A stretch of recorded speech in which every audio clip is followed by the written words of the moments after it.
খুনপোকা একটু একটু করে রাষ্ট্রটাকে দুর্বল করতে শুরু করে, দেশের আপনি যত বড় লোকই হন না কেন, যত বড় বণিক, যত বড় রাষ্ট্রনেতাই হন না কেন, দেশ যদি সুরক্ষিত না থাকে আপনি সুরক্ষিত থাকবেন না। এবং ঠিক সেই জিনিসটাই যেন এ দেশে এখন হচ্ছে।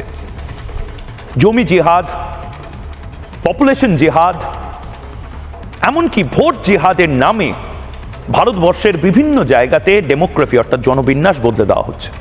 এবং এই জনবিন্যাস বদলে দেওয়া হচ্ছে কাদের দিয়ে? কারা মূলত একটা বন্দুক, তার একটি গুলি, তার একটি কার্ট্রিজ, তার একটি ম্যাগাজিন ছাড়াই এই গোটা যুদ্ধটা চালাচ্ছে। একটা সময় পাকিস্তানিরা চালিয়েছে, কিন্তু এখন পাকিস্তানিরা পেছনে গিয়ে বাংলাদেশের সন্ত্রাসবাদী বা জিহাদিরা এই যুদ্ধটা চালাচ্ছে। আমি আবারও বলছি, ঠিক ঠিক করছে অবৈধ বাংলাদেশি। আপনার আমার চারপাশে আপনি বাজারে যাবেন, দেখবেন ঠিক ঠিক করছে বাংলাদেশি। আমার তাদের নিয়ে কোনো প্রবলেম নেই যারা মেডিকেল ভিসা নিয়ে ভারতবর্ষে এসেছে, তাদের নিয়ে কোনো প্রবলেম নেই যাদের বৈধ কাগজপত্র রয়েছে, তাদের নিয়ে কোনো প্রবলেম নেই যারা সিনেমার জন্য এই মুহূর্তে বাংলাদেশ থেকে ভারতে রয়েছেন বা কলকাতা শহরের কোনো হোটেলে রয়েছেন।